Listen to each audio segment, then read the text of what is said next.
તું અહીં શું કરે છે? તમે અહીં શું કરો છો બા સાહેબ? કહડ, એ તો હું ખાલી જાણવા આવી હતી કે આ ઘર કોનું છે. કોઈના અજાણ્યા ખાલી ઘરમાં ઘૂસી ના જવાય બા સાહેબ. એને તો ચોરી કહેવાય. કહડ, આ આદિરાજનો ઉતારો છે ને જે તમે લોકોએ આપ્યો હતો? હે, બધી જ માહિતી છે તમારી પાસે, નહીં? તો પછી આ આદિરાજના ઘરમાં શું શોધવા? બેટા, હું જાણવા માંગતી હતી કે આદિરાજ સાથે અચાનક શું થઈ ગયું.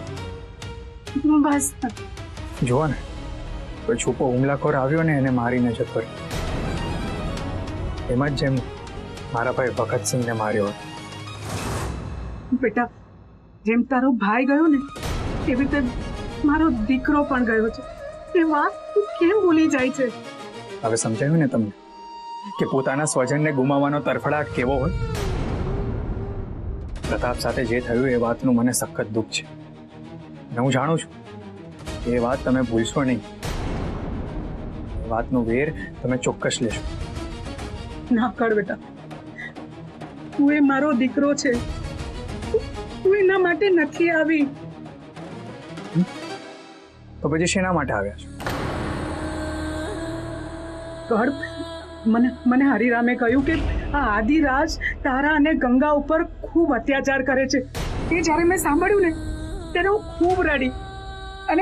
અને હું તો થોડા દિવસ પહેલા જ આવી જવાની હતી, પણ મને હરિરામે રોકી દીધી અને કહ્યું કે આ વાતનો તું ખોટો અર્થ લઈશ.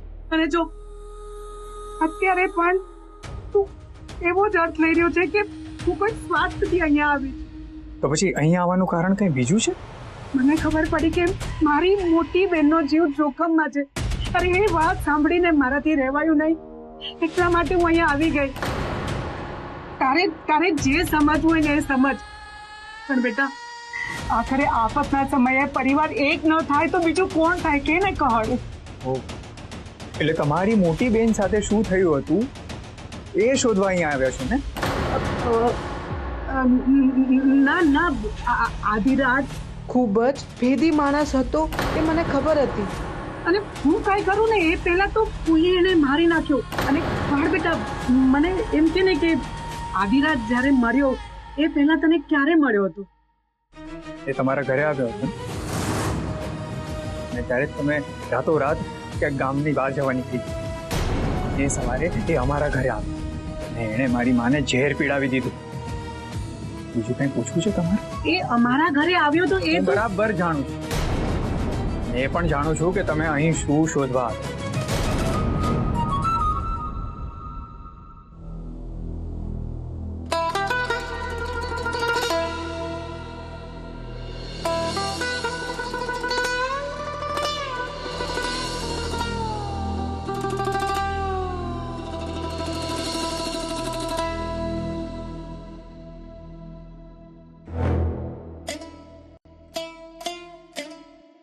લ્યો બાપજી, આ તમારો ઉતારો છે ને વાડીને એકદમ ચકચકાટ કરી નાખે ધાર કાઢી. અરે આવી જગ્યામાં કોઈ કેવી રીતે રહે? ગંદકીથી ખદબદે છે. બાપજી, થોડી તો દયા કરો ગરીબ ઉપર. આવું બોલીને 78 વાર કચરો વડાવે છે મારી પાસે ધાર કાઢીને. અરે આટલી બધી વાર સાફ કર્યું તોય ગંદકી તો પારાવાર છે. બાપજી, તમે એકવાર અંદર આવીને જુઓ તો કેવું સાફ કરી છે ઘર. જાણે હરસો પડ્યો હોય જમીન પર. બાપજી, તમે એકવાર આવીને જુઓ તો ખરા. બિરાજો.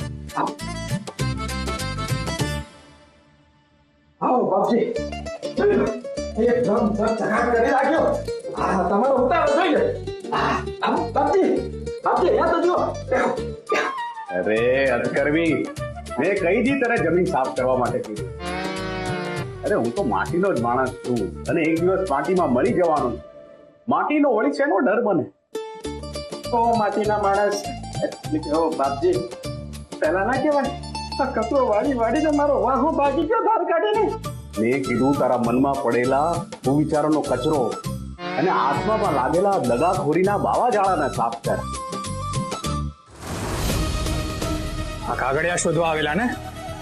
હા, શું આ ગામ ગીરવે મૂકેલું એ કાગળિયા કોણે ફાડી નાખ્યા? આદિરાજ ગુસ્સામાં આવીને એણે આ કાગળિયા ફાડી નાખ્યા. નક્કો ચાય આદિરાજનું. અરે એ તો મરી ગયો, મને પણ મારતો ગયો. કેમ તમને કેમ મારતો ગયો? અને આ કાગળિયા વિશે તમને ક્યાંથી ખબર પડી? આદિરાજે મને વચન આપ્યું હતું કે એ કાગળિયા મને આપશે અને મને ફરી બા સાહેબ બનવાનો અવસર મળશે.